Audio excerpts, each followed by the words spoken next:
From the bayous in Louisiana to the timber country up north, you'll find them out on the trap line, chasing furs to put up on the board.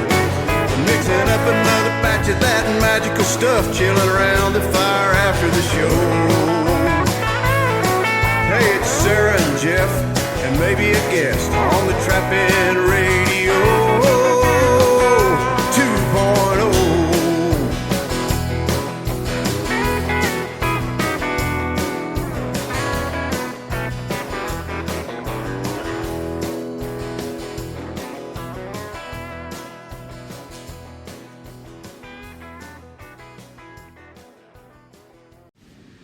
Hello, this is Clint Locklear with Trappin' Radio.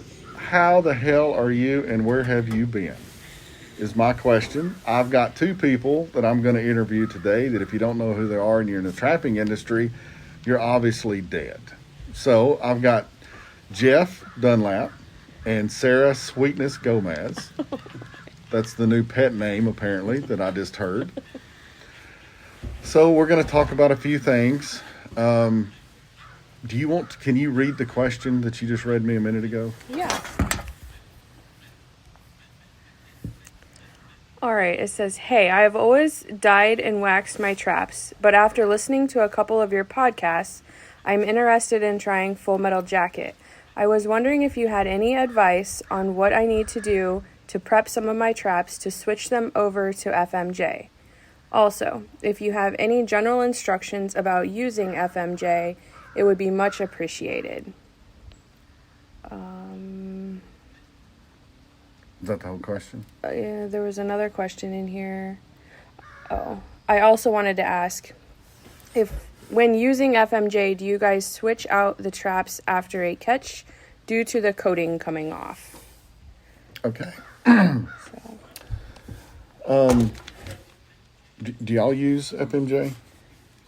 On dog proofs. Dog proofs you do. Okay.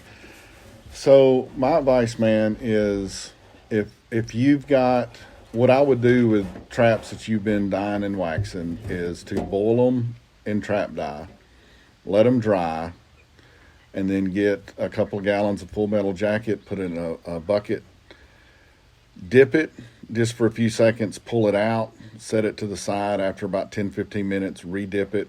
First time, 2 or 3 times, and you're going to have a coating on there. Now, there's a few things that you can do before that. I highly recommend that you spray paint the trap. You don't have to, but it does seem to last a lot longer. I don't dye the trap. Like, I'm not trying to dye the trap and then trying to use Full Metal Jacket as wax, really. But that's a way to get a lot of the rust and stuff off, so that's the way that I normally did it. You can pressure wash them. Just get the trap as clean as you can, and then dip them 2 or 3 times the first time. And for goodness sake, don't pull the trap after you catch an animal. This is not wax. It's not going to come off like that. The smell is not going to bother anything. It's not going to deter your catch at all. So don't use all that energy to move that trap and then set another one. I've taken all kind of traps from one state to the next, to the next, to the next, and never had any issues, so that doesn't make any difference.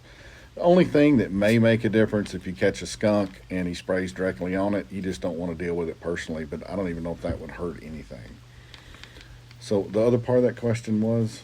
I think you answered it about switching traps out after Okay. catch. Yeah, it's pretty simple stuff. I mean, you just dip the trap and let it dry. It's not a gas base. It's pretty much odorless when it dries. It's very hard. Very rarely are you going to have to re-dip the trap between seasons unless you're just running and catching every day and you're in somewhere that's got acidic soil or something that can eat the trap. So just don't complicate it. Just dip it and run. Good enough answer, Sweetness? That sounds good. So I want to talk to y'all about Texas, since y'all seem to be the new Texas people. So much fun. What did you like about Texas? Oh, there's lots of things, but I've never been on a property that big in my life. So to see, the property that big was amazing of itself. And how big was it? I think the main part was 50,000 acres. And then there was a back part, was 20 or 30,000 acres on the back 70 part. altogether, yeah. Yeah. And then inside that was a 30,000 acre pen.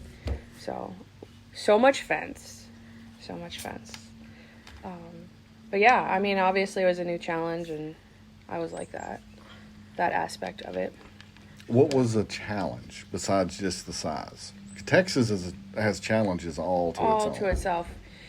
Yeah, I mean, initially, we're going after coyotes, and in my mind, where I've trapped coyotes before, I'm looking for an intersection, and then I get on there, and there's hundreds of intersections. Yes. So I was like, which one do you pick? Where do you could never set all of them. So how do you pick which intersections that you're? So finding something that stood out versus just an intersection. But if I have my directions right on that ranch, so when you leave where all the mobile homes are, where you stay, or the skin and shed, you go west. It's like an hour and 15 minutes of flying before you hit the other side of the property. Oh, yeah, easily. Easily. Yeah, I mean, you do. When you say hundreds of intersections, it is hundreds of intersections. So what were y'all focused on then? I think for the first week, we were just trying to get our bearings, so we're not backtracking, and we were just started setting. I mean, we were just so excited. We just started setting. And then it's like, wait a minute. Now we're backtracking. We have to have some sort of direction on all this. But what did we look for? Fresh sign. We looked for if there was something, that stuck out. If there was, I don't know, where the road curved a little bit, or there was grass in the road, or the road, wasn't just a straight shot. Some sort of feature that stuck out, like a water drainage ditch. I don't know. We were just trying to set a little bit of everything to see what stuck. We're still talking hundreds, though. I know. How did y'all narrow the hundreds down to what realistically amount of traps did y'all run? What was our goal? I wanted to get. Did y'all ever get over 100 out? Did we get over 100? Yeah, we had like 121 out. Yeah, because I wanted to set all the traps we had in the truck. That's not counting, snares in the fence. Now, was Albert running all the fence? No, he was originally. Then we took over part of it, like by the airport and all that. We did all that. And who got to set up the deer pen? Because that's where most of the cats were that I caught there. Nobody. They didn't want anybody doing the deer pen.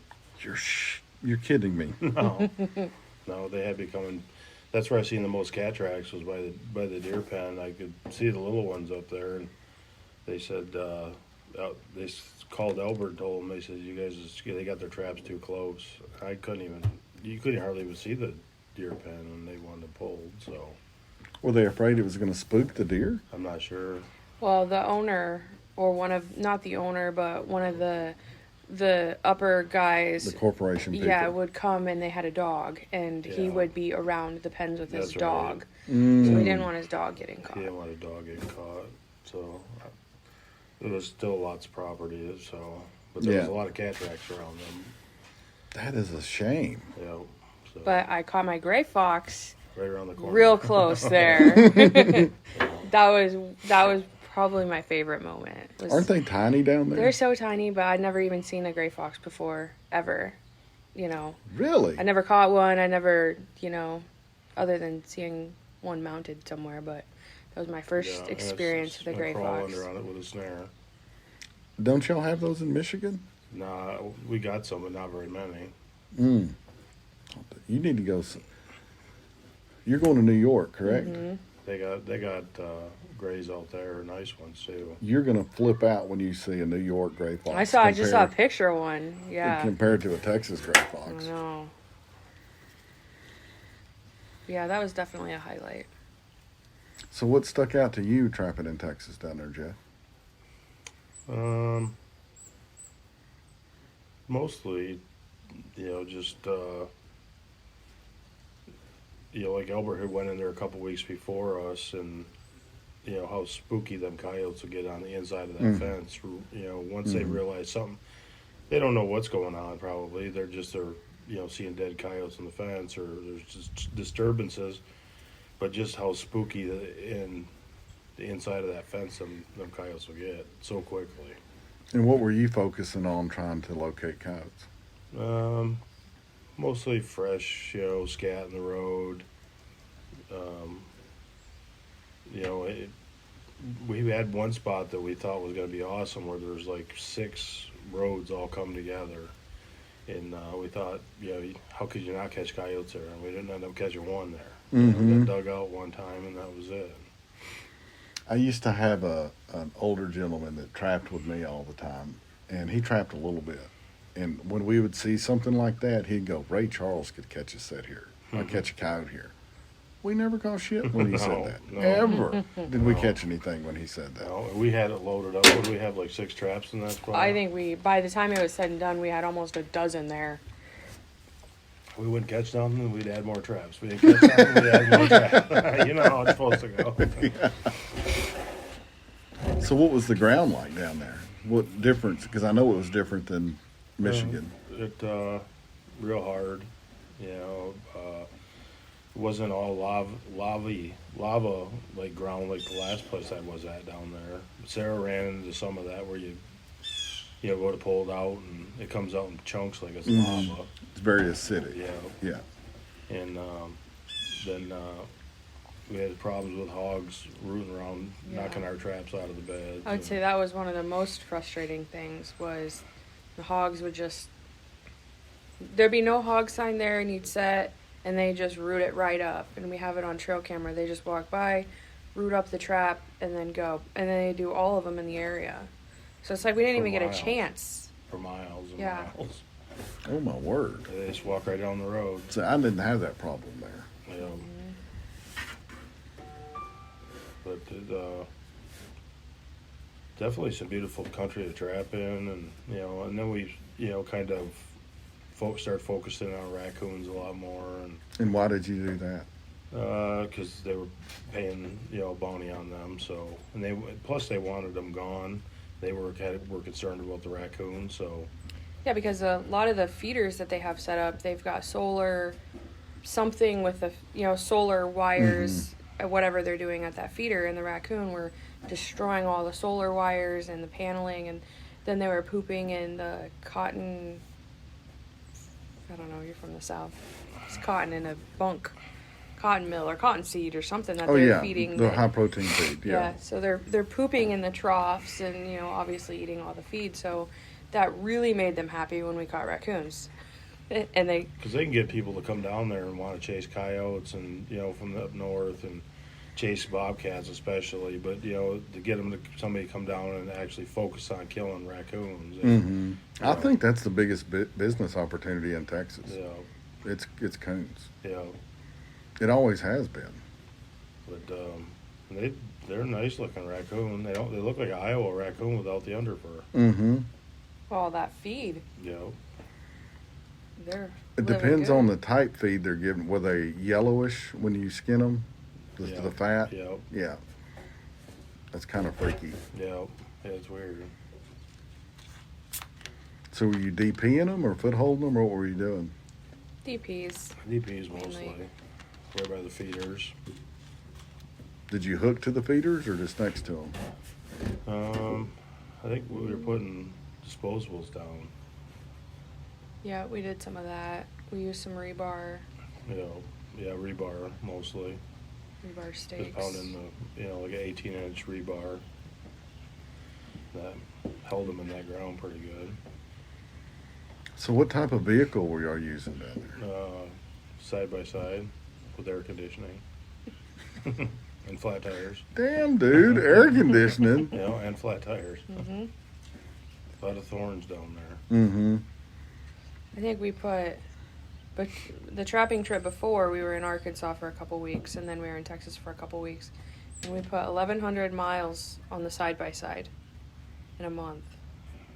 How many miles do you think you were doing? See, I've never figured out what 70,000 miles of fence is like. But I know 20,000 acres is 77 miles because we figured that up one time. I'm not even I sure. can't remember. I know just that one backside was like 8 miles down through there. The backside when we went in. But it's always exciting. You're running them snares because you'll go there and there'll be one knocked down and you get out and fix it. And there'll be another one knocked down and you'll fix it. And you'll not have, there's one knocked down, there's a cat track, where you come through. And then, then you get up there and there's a cat. There's another cat. There's a coyote, and there's a badger. So I mean, it's always exciting. You never know when you're going down through there and you see them orange flags and you get up there, you never know what you're gonna have. No, you definitely don't. And Sometimes you can look and see the eagles or the vultures or whatever, and if they're flying around up there, you got something. it's a pretty good chance you got something. It's a tough country to live down there. Mm-hmm. There's always, fire ants are gonna eat you, or the eagles are gonna eat you, or the snakes. Oh my gosh, there's snakes down there.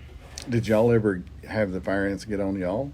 I got bit by a couple of them down there, but that was it. I had a friend of mine from Tennessee went with me, not that part of Texas, it was way farther north of there. And we were trapping, and I'm making a cat set, and all of a sudden, the fire part of the fire ants kicked in. And my boots were in the bed, but I didn't know it. And it was like they went up my leg and they all went attack all at one time. So I stood up. They were just all from knees down, and they were all up under my blue jeans and everything, and I just stripped. And there my poor friend was, because I don't wear underwear. This big 340-pound dude, butt-ass naked basically at this point, trying to get these fire ants off of him. He goes, I think I'm run for life. So what about the thorns? How much cactus did y'all get in y'all? Jeff, are you still pulling thorns out? I still got thorns in my hands. What about you? I know, I did good. I did pretty good. Did you wear gloves? Yeah, but they weren't leather gloves like I'll have this year. We were so unprepared. I mean, we knew we were going. Yeah. And, I hadn't been down there. And then we had guns and traps and bullets. So we were prepared, just not fully prepared. Yeah, we were. That's a different world. It was a different world. And we were trying to pack for Arkansas before that, which is different country. It's hard to pack different for things. two trips. You're going to be there for 2 or 3 weeks in each place. Because we were focused on beaver in Arkansas, and then Texas has no beaver. Mm-hmm. So we had so much gear. It was and so much stuff to pack, and we were going to be gone for 6 weeks, and we'll be way better prepared next time. So I take a poster board, a really big poster board, and I break it out into categories, like everything we need for skinning, everything we need for dry land trapping, and then there's a trap section, an anchor section, and it's all like, and I pull out this poster board before the trip, and I just add to it, I make a list on my phone, what did I forget, and then I come back home. So it's like a redneck spreadsheet. Yes, that we can see very big, but that's been really helpful, hasn't it, Jeff? We pull out the poster board when we're getting ready to leave, and so you can remember the things. A list helps me a lot. So my question is, did y'all carry too much stuff? Not counting the beaver stuff. No, I would say. No, I think we did really good because we had learned.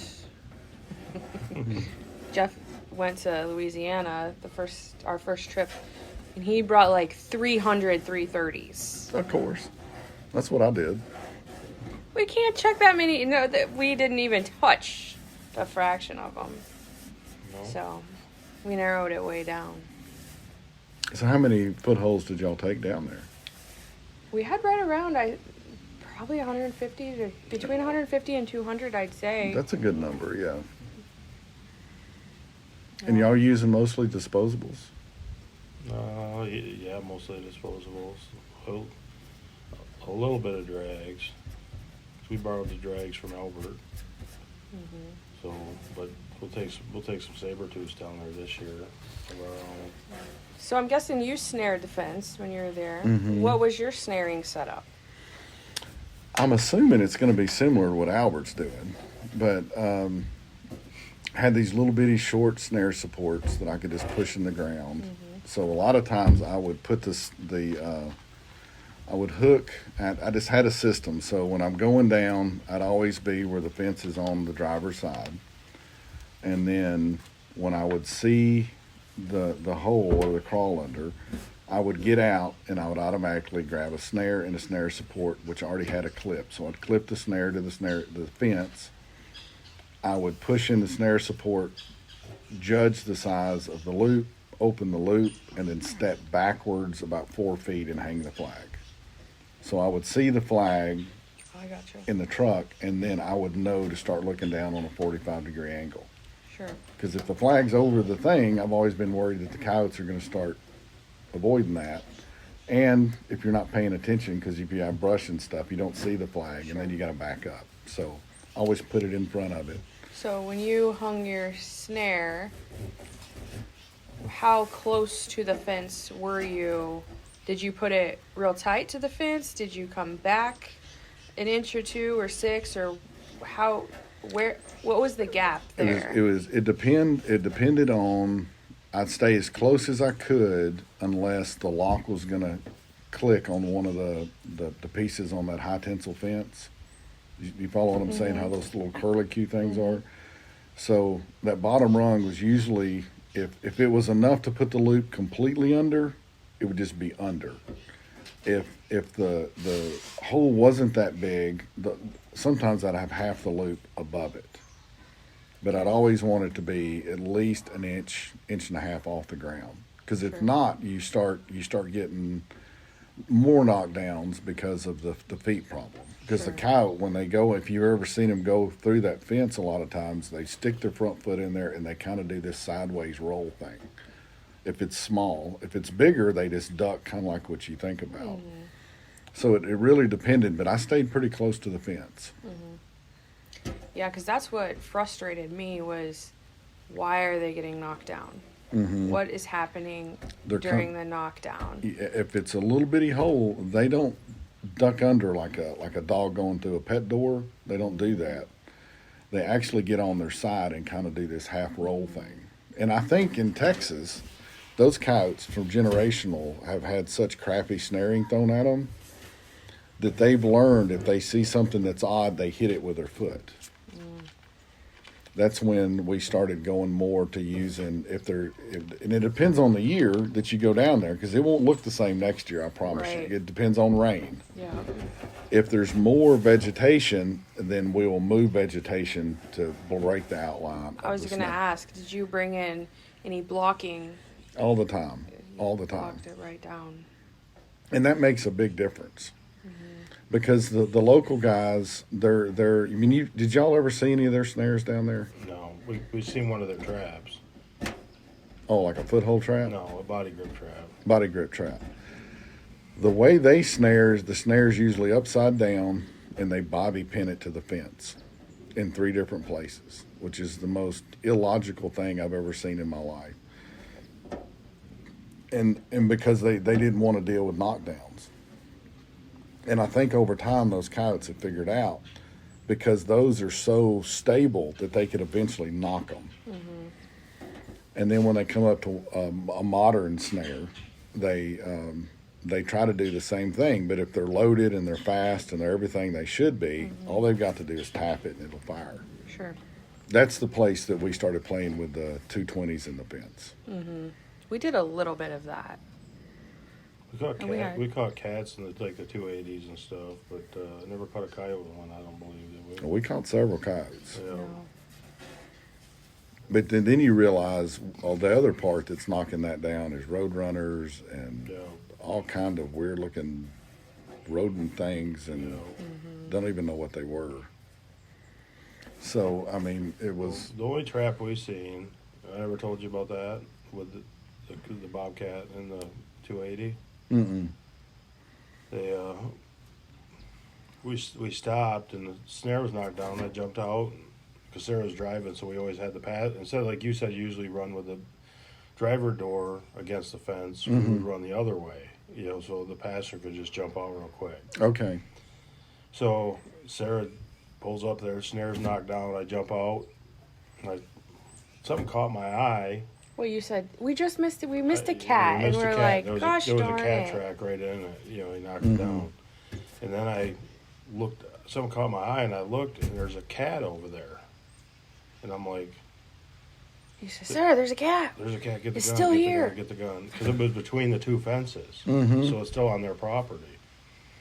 Anyway, so we open up on him. I opened up with him with the purple pistol.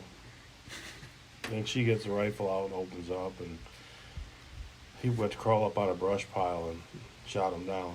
And so she goes over the fence. I'm like a illegal. I climbed the fence. It's big fence. She did too. She did Here I go. Illegal. So she gets over there, and I was like, something. I'm like, I told her, I said, it looked like something was on that cat, and she gets over there and she goes, "You're right." And she picked it up, and it was a 280 on that cat. It broke the chain? We don't know where it came from. It was, it was from some other ranch somewhere, but it wasn't caught where, like if the cat was standing there looking at you, like the springs would be left to right. Mm-hmm. It would go up and down. If the cat was standing on his four legs, the trap would go up and down, and he had went all the way through where he had it on his chest and his neck. So I'm not sure. So y'all did that cat a favor. Oh, we Yeah, did. for sure. He had it on him a while, but hey, you know what? It got We got counted in another the cat. pile. Yeah. So what did you think about all the spots and the light white bellies and? Well, I loved all of them, and told Jeff, I said, I want to keep all of these. And Albert, he says, Sarah, you're in the wrong business to be thinking like that. Because everything he says, Sarah says, Albert always has some wisdom. Oh. He always like is providing snarky, me like wisdom. snarky little wisdom. Like she'll say, "Man, there was so many snake tracks down there. It was crazy, Albert. You wouldn't believe all the snake tracks we've seen today." And you know the thing about the snake tracks, Sarah? You can't tell which way they're going. He would tell me this stuff all the time. Albert is cool. Yeah, he's a good guy. His sense of humor is so hidden. Yes, I know. You don't know if he's we just... had a good time. Yeah. Oh yeah, him and Sarah would just bust each other's balls all the time. He loved it. And we do shit to him like he only eats all this healthy stuff at home, so he says, "Don't tell anybody I'm eating this." But we got some blueberry donuts and put them, up on the shelf. He'd get one, and he'd eat one, and he'd take one with him for his lunch. And anyways, the box was gone, and I found one more in a box. I told Sarah, I says, "Look, I'm gonna catch Albert." So I took that and stuck it up on a counter where he walked through, and he walked through there and he stopped. I seen him stop and jolt. He's right in his tracks. Yeah, he stopped right in his tracks and grabbed that donut. See, they're all gone. So I trapped the trapper. Yeah, well, Albert totaled his truck on his way out to the ranch. Got in a wreck, totaled the truck, and he was stuck at the ranch. And we were obviously in Arkansas, so we couldn't get there. Mm-hmm. I told Jeff, I said, I'm just so worried about him. I said, I don't know what he's eating. I don't know if he needs to go to the store. I mean, I assume the ranch hands are taking care of him. I'm sure they would, yeah. But, Jeff had a bad experience with ranch hands before where they just weren't nice people. And I didn't know the situation. I was worried about Albert. That's not a normal ranch you were on, by the way. No. Yeah, I said, we got to get there. We got to get to him and, get him to town, make sure. Because he says he doesn't cook. I thought, great. No, he eats like yogurt and Yeah. fruit and... I said, great. Me and Jeff can't cook either, so we're going to be in a hot mess of a thing. Anyway, he says, don't worry about me. I have heat 'em and eat 'ems. I didn't know what that meant. And I get there. He says, see, I got lots of heat 'em and eat 'ems. There's canned chili, canned vegetable soup, and canned venison, beef, whatever. 3 things. They're all canned. I looked at Jeff and I said, that's very old school. I don't know about eating any of that. Oh, this is what he canned. This is what his wife canned and what he was sent to camp with. So because he doesn't cook. Mm-hmm. That's obviously why he didn't need any groceries or anything, and So I we didn't had need to him be going worried. out to dinner at the Dairy Queen. And I said, I'm not eating that. So I said, it just looked weird, And so I cooked for like the first solid week, and then I got sick of cooking, and Albert says, let's just eat the heat 'em and eat 'ems. And so we did, and it was so good. They were awesome. They were It's awesome. so His good. wife did a good job. I didn't cook the rest of the time. No, we ate eat his 'em and canned eat 'ems. food. He still had some. We took some cans off of him when he left. Yeah. Did he have to buy a new truck down there? Yeah, Yep. so then I had to take him, because, he's not good with technology or his phone or Right. anything, so I looked up a dealership. And he's so particular on that he wanted. His main selling point was on this new truck. It had to have black rims. I mean, Black rim. black rims. That was like one of the biggest selling points, wasn't it? Mm-hmm. It had to match the truck. He wanted a black truck with black rims. And the one ranch hand who you'd know, he says, Albert, even though that truck is $80,000 truck, when you go to town, you ain't getting no women with it. Or just laughed. But yeah, we got him a new truck, got him in wheels, and If I'm not mistaken, one of the trips to Lambandera years ago, he had to go get a new truck then. really, I think so. he didn't tell me that story. Or he got it right before he left or something. Well, he was Dodge. He got a Dodge, didn't he? Yes, Yeah. yes. He was going, turning left, and he had that 24-foot trailer of his, and the girl went to pass him and T-boned him right in the gas tank area. Mm. And they finally, after 2.5 weeks, they finally totaled it out. Well, I guess it'd been more than that. It'd been almost a month they totaled it out. So could he drive it to the ranch? No. How did he get to the ranch ranch? hand had to come and get his trailer, and And him. then when he went home, he had a blowout on his trailer. Got over by Louisiana and had a blowout, and he changed that one. Then he had another blowout right after that, and his axle was bent from the accident. I don't know how he made it that far, but Good grief. he hauls enough stuff in there for like a small yeah. army. Yeah, he does. He's never learned that lesson. But that's the thing is it's like that's what's nice about if say like he was more into the technology part of it. If you broke down on what is it on southern Louisiana, US is it 20? 10. 10. Yeah. If you broke down on 10 anywhere down there and you put out a thing like online, somebody would come help you. Mhm. But Albert doesn't know any. I mean, does he have a smart? I think he still have a flip phone, don't he? No, he had a smartphone. He has a smartphone, but he's not very smart using it. But and like most of the stuff he got on his new truck, he'll never ever figure out how to use most of that stuff. Sarah rode with him all the way to North Texas just to show him how to use different things. And I was scared to leave him. Yeah. I felt so bad. Oh, I can't say anything. I can't figure out Cindy's car. I can't even turn up the air in that thing. Well, you can't turn the heat off on your own, so. Remember we were coming down the road and I told you, man, is it hot in the south in the summertime? I mean, I'm just like burning up. We got the hood off the Jeep, and I mean, it's boiling hot. And Clint said, oh shit, I forgot to turn the heater off. He had the heater on full blast. So your snares, what describe your snares to me that you're using, or did Albert supply those? Albert initially had set the fence up for us, and then we had purchased snares from Razorback Snares from Liz and Carl.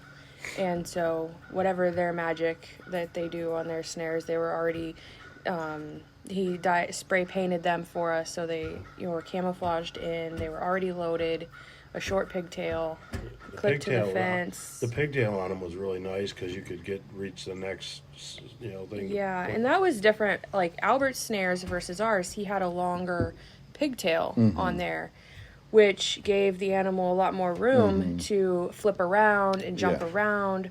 Where the short one, they were they were right there. They weren't tearing up a bunch of stuff. You And know, they they were weren't in and right out and of the fence, compact. tangled up, hanging from the fence. Yeah, they weren't able to crawl up or down or whatever. So I really liked that. Mine were very short, but and I started off like Albert because I thought that's what.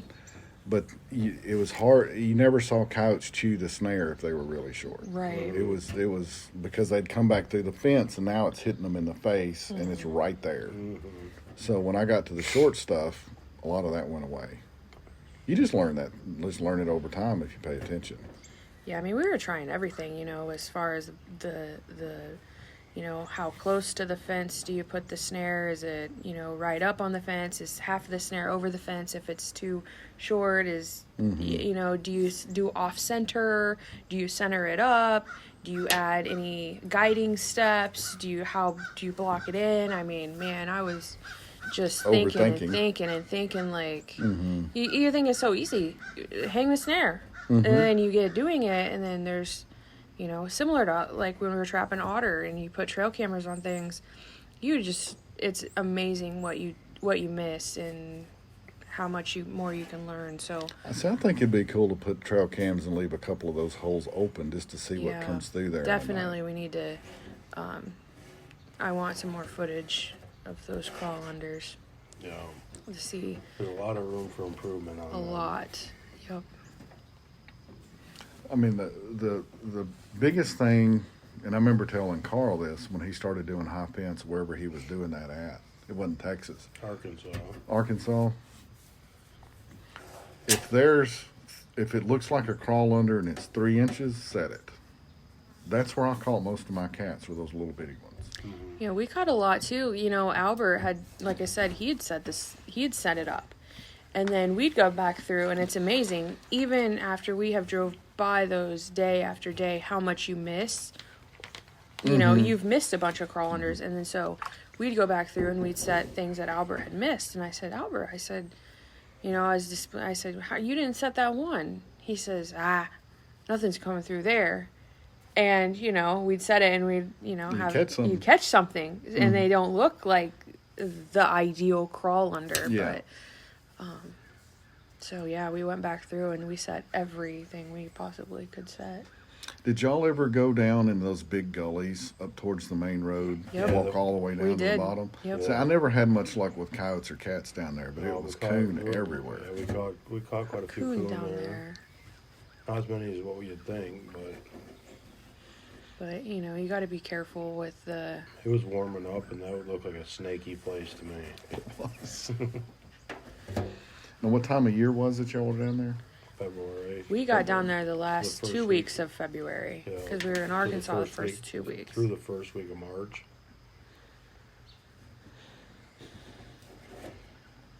Yeah. So when you were there, what types of sets did you do you remember what type of sets that was your go-to foothold sets? You mean in the last century when I was down Yeah. there? Footholds mostly were, towards the end, it was a lot of portable pockets, a ton. But I would always, if I could find grass, I'd always collect it as I went by it, so I could just do like the little grass ball over the portable pocket, and that did very well. Big dirt holes did good. Little dirt holes did not do me good. Nowhere in Texas did I do very good with that. But you were saying that someone's going to the Leggett set down there and killing them. Mm-hmm. So it just because someone doesn't have luck doesn't mean that you won't. And I do a ton of flat sets. Yep. Just very crude. The sets blended in good, but it's just where I think they're going to be. The biggest thing that I remember that helped me with footholds is where you have those drainages and you have the road that crosses the drainage. When I sat on the road, I'd catch coons and cats, but I didn't catch that many coyotes there hardly ever. What I finally figured out, if they're spooky, which most of them are after you've been there for a while, I would go up the thing on the trail, because you can see the trail where everything's running, and I would set a flat set or something 10 or 15 feet off the road, and then you start picking up coyotes. Because it was almost like the coyotes knew when they were in that open road coming from that cover, every ranch hand down there with a 25-06 or whatever is going to be shooting at them. Yeah. So they wouldn't stop. So, I mean, with all the students, I saw some very elaborate stuff being made, but simple always seemed to do better down there. The more elaborate you made it, the more nervous they seemed to get. Yeah. That seems about the same way.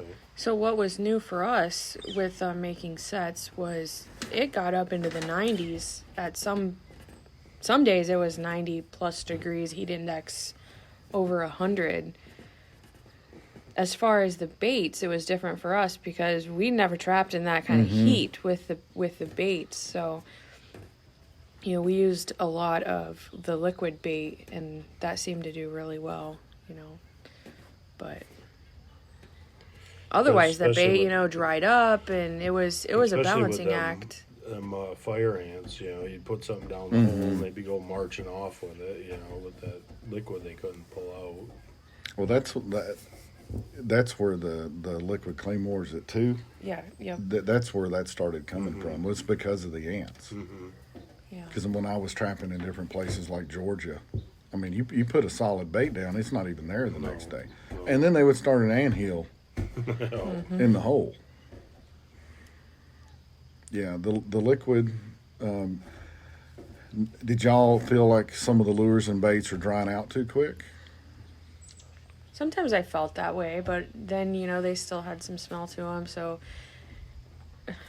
you know, it was experimental for me to try to go through that, but I thought they held up good. They, I mean, they'd look, you know, reach down in there and pull them out, and they, you know, it would look dry, but then when you smelled them, you know, still you had- exactly what you wanted. So. Okay. Yeah, I mean, I played around with all kind of things, which I'm not going to say here, but I can tell you later that seemed to help. But it was some of the stuff didn't do very well, and then you kind of figured it out, which you did and didn't use. But that pipe set you were talking about, that was, or the portable pocket thing, that was the metal, it's a metal pipe, right? And then you could then put that down in the ground, and that kind of protected it from It did. a little bit. It did, especially with the grass around it. Yeah. Yeah. See, for the cats, I wouldn't have to, but cat collector, the dry never seemed to bother it. So, but Yeah, for I can see that. the coyote stuff, I definitely had to protect it the best I could, especially with bait.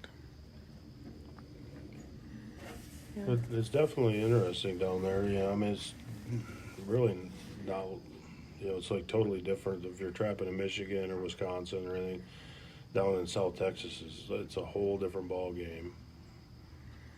See, I still think that's where the coyote championship should be, So, South Texas. you know, There'd be a lot of heartbroken egos happening after that.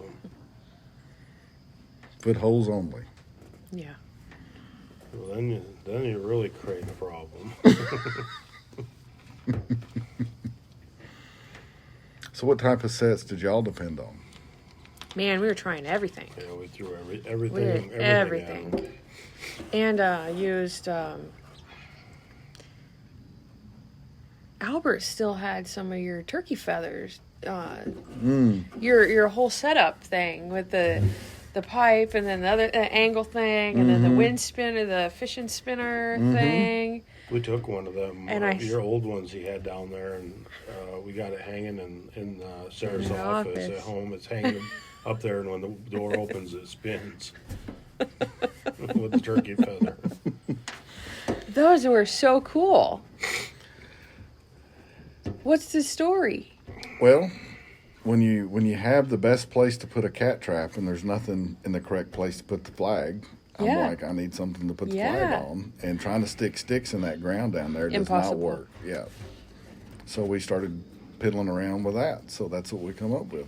I loved it. I mean, we've tried. I went down there with like these little kite birds one time. I thought that was going to be the ticket. Everything's got thorns, shredded every single one of them the first night. Because the wind during the day down there is calm. It picks up at night. So what you think is safe, you come back and I bet I spent $400 on these little bird things. I lost every one of them in 24 hours. Well, the first thing Albert wanted to know was if we were planning on sticking any teddy bears in his traps. That was the first thing. Because he said he wasn't putting up with it. Did y'all? No. A bunch of wusses. It was an Easter bunny. Yeah. It was Easter. He called Easter bunny. Yeah. Mm-hmm. He was not happy. No. No, I can see that would not make him happy. Because in his mind, he missed the biggest cat he was going to catch the whole trip Yeah. because I did that. He don't know I did that like 40 minutes before he got there. But He, I would have to say that he's probably one of the most, when you're trapping with him or around him, still like one of the, usually if you're trapping with somebody, you see everything they're doing, they see everything. He's still secretive. he is. He wants to know what you're doing. But he'll take Sarah off and show Sarah stuff, but then Yeah, don't he want showed me me to all know. his sets. Yeah, but then don't want me to know. Jeff couldn't know. You know. And I couldn't take any pictures. I definitely couldn't video anything. And I couldn't even talk about him. Is he still using those nails? Yep, he showed me the nails. Every set- Because in every my set. mind, and I'm sure there's people listening to this podcast, how do you nail a trap down without it firing? I mean, I just could not get it in my head of how do you use the nail to bed this thing and still allow the jaws to fire. Well, back in the 80s or late 70s, there was a book come out called Power Bedding, and they were like little wooden pieces that Yep. people sold. And all he did was just transfer that over to the gutter nails. Yep. But I don't know why he uses such big ones. They were gigantic. Spikes. Yep. Yep, he used that. Definitely made a difference because the spot that me and him put a set in together, and that was pretty cool. But that particular spot, like we were talking about the lava type ground, when it just comes out in big chunks. There's no way to sift anything back over it, and there's no way to get it level or to get that bed solid. We use the nails in that, and that helped tremendously. Well, what I used to do is carry at least 2 5-gallon buckets. And when I came across one of the drainages with the sand, I would fill those up and use them and try to keep them so I didn't have to deal with that very much. Yep. But still, sand is hard to bed in, too. I mean, his system down there is pretty slick. Yeah. I was carrying so much crap, I couldn't imagine bringing... how many nails do you think he takes down there? Well, he didn't have enough time because he'd been doing it by himself. So all of his time was running the fence. Okay. And so he didn't have time to set any footholds. And then, he set, I don't know. He was frazzled by the time we got there. He said that we were a godsend. How old is Albert now? He's in his 70s, isn't He's close to 80. He's 78. he? And he would still outwork all three of us. Absolutely. But he can't go fast. With it in his Kubota. Him and his Kubota and us on our side by side, we can definitely beat him. I think it's top speed at like 25 miles an hour. Downhill. And he's so funny. I mean, I got in with him and he has the door open and he hops in and pedal to the metal. He doesn't even shut the door. He says, I don't have time to shut the door. It'll shut. And I mean, so he's got both hands on the steering wheel, pedal to the metal, and then the door shuts. Oh my gosh, Albert. And he was saying he kept his shirt on this time. Yeah. Yeah, for several years, I could never keep a shirt on him. He had a big hat on, 357 Magnum hanging off, just sunburnt. Scared the people that worked at the ranch to death. All these people think he's awesome. I mean, because he is an awesome guy, but...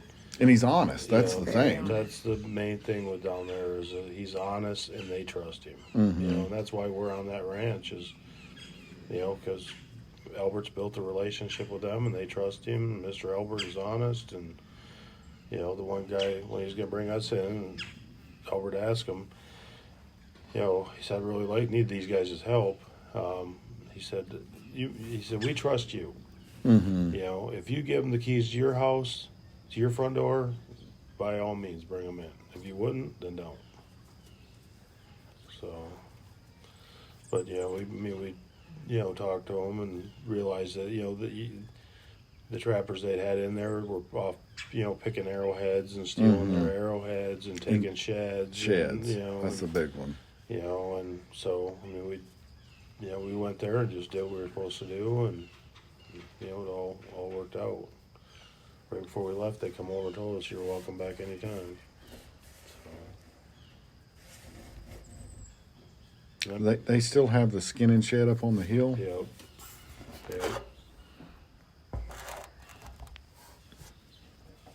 Yeah, they still got that, and they got the walk-in cooler and the walk-in freezer. The cool thing about that property is you don't have the illegal issue like we did on the border. So you don't have to worry about that as much. No. Because it was nothing more frustrating than resetting 30 traps a day because the illegals are stepping I on. think a pretty good handle on it. I don't know how if they got surveillance or what they have, but because they have the water in there where they, with the valves, and they said that's where them illegals go to, is right to them water valves and open them up. And then he says it would be one thing if they got a drink out of it and then turned it off, but they said they never will turn it off. They just let it run. So basically that's why they go out there hunting them down. Well, the first time I tried 330s in the fence, it was close to the border, and I woke up at like 2 o'clock in the morning going, if I catch one of them in that, I'm probably going to prison. I couldn't sleep for the rest of the night. I got up and went and set them off. When I set them, it never entered my mind. Something in my brain in the middle of the night was like, that's big enough, because they're crawling under those big crawl unders. They wouldn't know what that was. No. We were talking to Mitchell Simpson. He said that he has where he can, because he's closer to the border on the other side. And he said that they'll be walking down the road, stepping his traps, not springing them on purpose, but just, Yeah, that's what I'm saying. He's like blindsiding them with footholds. And well, you get 40 people going down on them little bitty roads, they're firing something off. If you had like a number 5 double long spring, Bridger there, they would be there. I'm not sure you should have said that. Luckily, we don't set those. Well, I never caught any in the CDRs. No. So what are y'all going to do different this year than last year? We're going to have multiple hammers, multiple drivers. Multiple hammers and multiple drivers. Equipment breaks down there. Yes. Multiple sifters. Yes. The sifters broke? Wire comes out of them. They were the cheaper ones. We will have leather gloves, kneeling pads. Did y'all have snake boots? Oh, yeah. Wore those religiously. Yeah. Yep. Yeah, people online are laughing. So funny you got snake boots on. I'm like, yeah, we just seen a rattlesnake. I don't know how long it was, but and they don't have any anti-venom on this ranch. So yeah, I'm wearing snake boots. I wore them. Yeah, I don't care. You're a fool not to. I'm a Yankee. I wasn't raised around snakes, and I don't want to get bit. And if this helps me not get bit, that's the way I'm going. Well, I had one time strike the four-wheeler as I was going down a trail. That made me realize maybe the boots aren't tall enough because it hit behind my seat. Yeah. I just think it sensed the vibration and the heat. But definitely taking different equipment and more equipment as far as drivers and stuff like that. Definitely more saber-tooth drags. Are y'all using mostly coil springs? All coil springs except for a couple long springs. Like we got a couple new houses we always take with us. Just as it's a cool thing to set. Mm-hmm.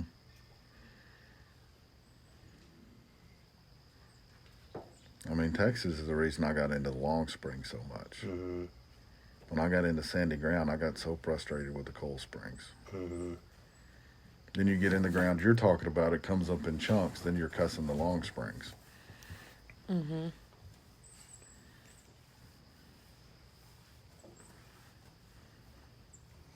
But no, yeah, that's the plan as of now. Just haul more drivers, sifters, hammers. We're down to what, one hammer last year? It's one of them orange hammers I was beating on, and then when the head goes flying off, I was like, I never broke one of these hammers before.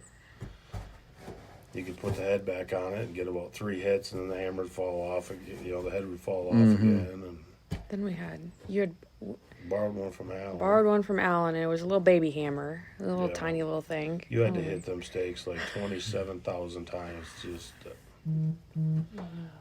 I always use just the like 24-ounce claw hammers. mm-hmm. Yeah, I think it was what Albert had. I don't know. He had a whole trailer load of stuff. He had enough stuff he never ever really had to leave. No. Like, I'm surprised he didn't have an extra axle in the back of the trailer for the trailer. That was about the only thing he didn't have in there. Yeah. Because he's loading this stuff up, and he's going slow motion. And tell him what you said about. He's just he likes to piddle, like just tinker, like it's loading day. Well, it was different. He'd been doing it by himself, and he's much older, and we're like a week, 6 days out from leaving, and he's talking about pulling. And I said, we got lots of time. Oh no, we got to get pulled, we got to get loaded. Well, me and Jeff, I mean, we load and unload for a living. Mm-hmm. We can load the stuff up. And so I said, wait, I want to trap a couple more days. I said, we'll pull the line together. And he's out there. Now it's like load day. We're basically 99% loaded. And Albert is maybe 2% loaded. Mm-hmm. And he's tinkering.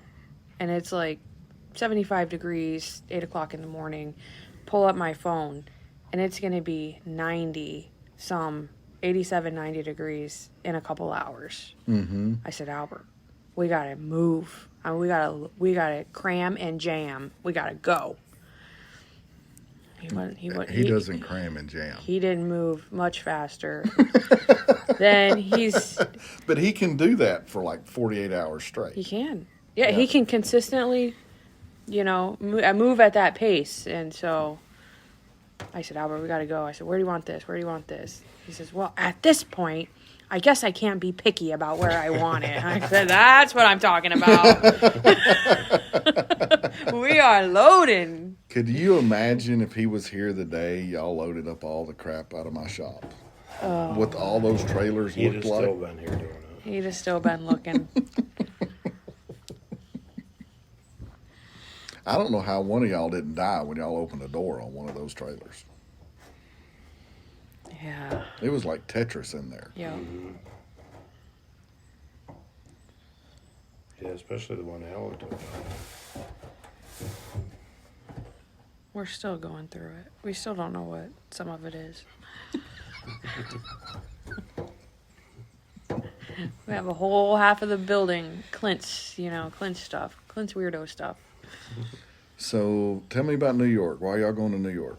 We are going fisher trapping. I've never caught a fisher. I'm so excited. So Chappie and his wife invited us out to the Catskills. You've caught a fisher before, though, haven't you? Yeah, I've caught them quite a few.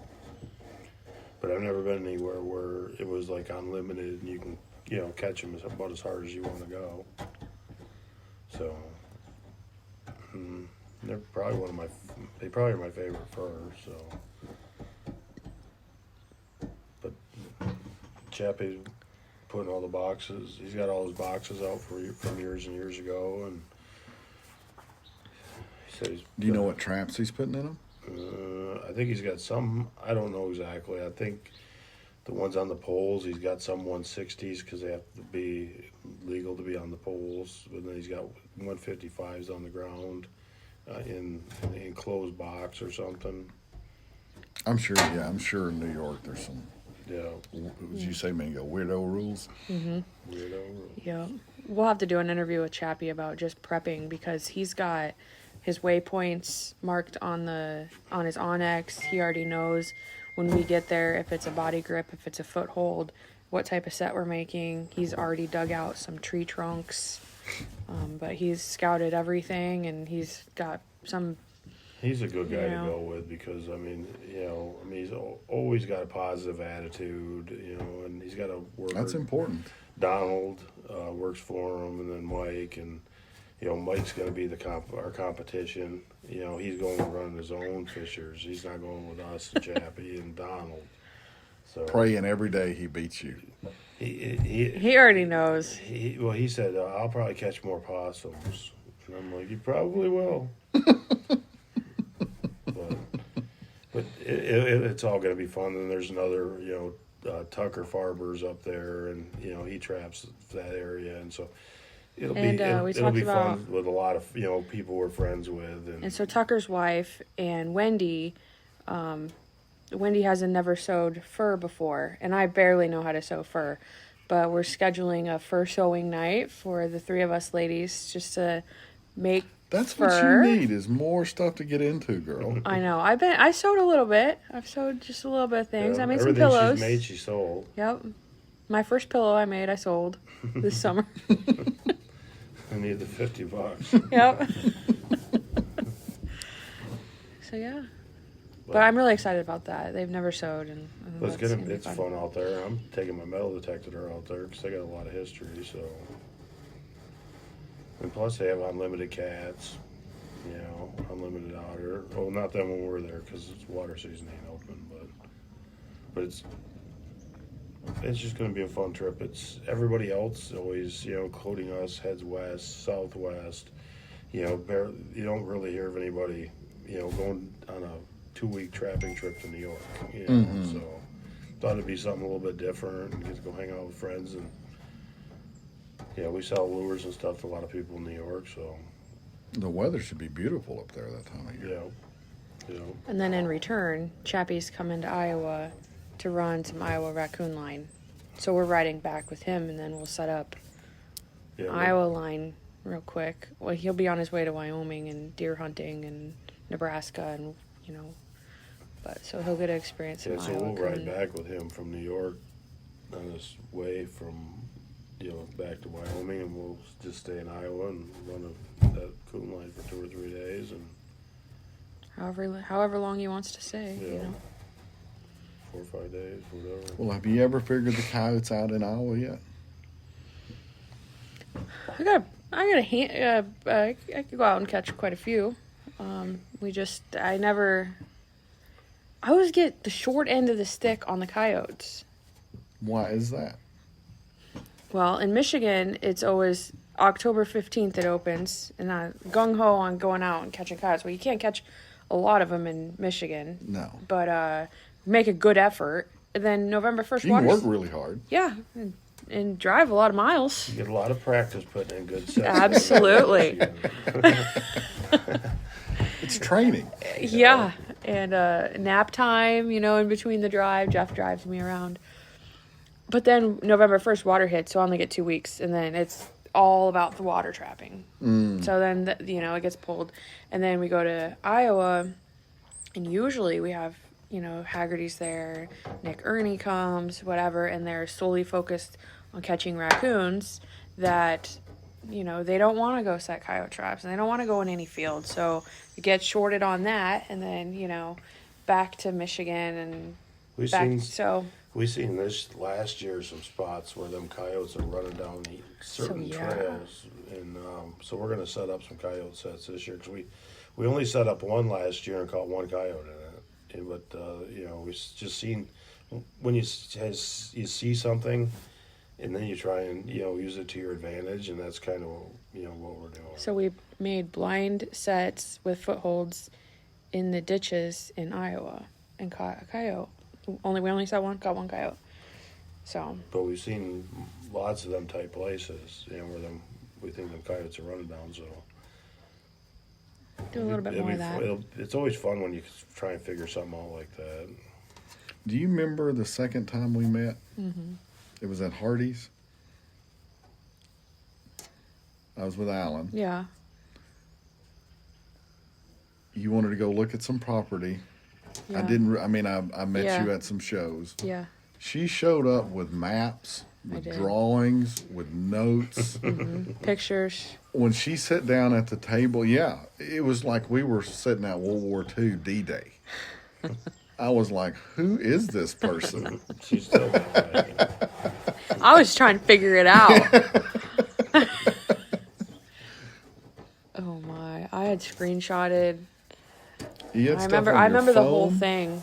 I had screenshotted like an overview area of the property, and then I had pictures of the set I made, and then I have pictures of every miss that happened at that set. Yes, I remember had, all those. Like, why did they dig this out this way? The track is here, and I had X's where I had the pan. Oh, I remember. Man, I thought if I was meeting with you, I was going to be prepared to pick your brain for hours on everything. You probably never had anybody do anything like that. She's still that same way. I knew she was serious or crazy, one of the two, Well, A little or a little of both. both. Yeah. you know, Yeah. Well, see, here's an idea for you. If you want to go coyote trapping in Iowa and everybody wants to go catch raccoons, take those brown eyes, flutter them at him, and I bet he'll take you coyote trapping. Yeah. That's right. And we got the permissions, and now we have the four-wheeler down there. you know. Because it is a lot. You know, the farm grounds you can't drive on when they get bad weather. So you do have to have some sort of backup plan on getting in the field. So we should have no obstacles this year. What do the coyotes look like in Iowa? Are they decent? They're beauty queens. They look like Beauty shit. queens. They look like shit when you catch them, but when you tan them, I was like, I can't believe how awesome. Jeff these is things like- look. I told her we should throw every one of these. Yep, in the throw them ditch. in the ditch. They're not good. They're not good. We got them back. I'm like, I think they gave us the wrong kind. They had like the Are you white trying to belly. judge them all off of Michigan coyotes? No, just what they were, but they just didn't look good. And once they got tanned, man, them things had white bellies, and they're really nice. Well, let me warn you one thing that will happen to you in Texas. If y'all start spending a lot of time down there, That's never going to happen to me. you know what I'm getting ready to I know say? exactly what you're getting ready to say. After like a month, you're going to start saying, these coyotes don't look that bad. No. And then they really still do, but you're just used to them. Yeah, that's what I used to say when I thought in Iowa or Louisiana. I'd say, well, these coon don't really look that bad. And that was what I used. It was time to go home. I'd been there for 2 or 2.5 months. These raccoons starts looking good. Yeah, it's time to go home. A little 27-inch coon. Yep. No, I made a lot of money out of them 2012-13, but that was it. Was there anything else y'all can think of? No, just looking forward to trapping season. Getting this last, we got one more convention at the Tennessee show to do, and then we're free and clear. I'll be flying out to New York for approximately 10 days to 2 weeks, and chasing fishers. And we're talking about going. I keep saying about going bobcat trapping out there. Sarah says, I don't think we're gonna have time. We're gonna be trapping fishers. I'm like, I'm going bobcat trapping.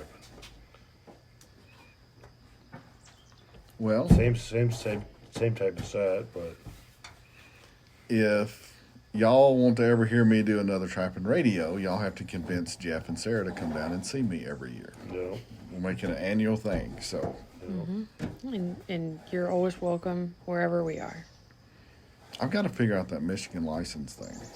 Buy it now. Yeah. And every time I come up there, there's this nasty stuff called snow. I remember the one time you brought Cindy's truck up and you were bringing a load to F&T, and there's this road called the Hubbard Lake Trail, the old grade. And I was just following the GPS. it's slippery. Nobody would go down through there, and her truck's only 2-wheel drive. With an aluminum bed. With aluminum bed, and he's like, I hear him say, "I'm just turning on the Hubbard Lake Trail. The roads are really bad." Click, he's gone. And I know there's no signal for 12 miles through there. I I'm like, knew. I don't know This how might be I the made last it. time I ever talked to him. Because, I mean, there's some cedar swamps where you drop, 20 feet down in. You know what I did at those? Hit the gas. I didn't touch my brakes on that 12 miles, and every time I knew that if I was going down, there had to be an up, and I knew I had to get speed. It was rough. Yeah, that's a... I was a wreck when I finally hit concrete again.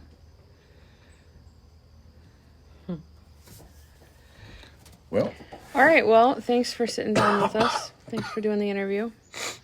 Good to hear your voice on here again. awesome. Yep. And Jeff just waved, I just waved. since y'all can't see it. No, I waved goodbye. All right. Well, we'll see you guys next week. See ya.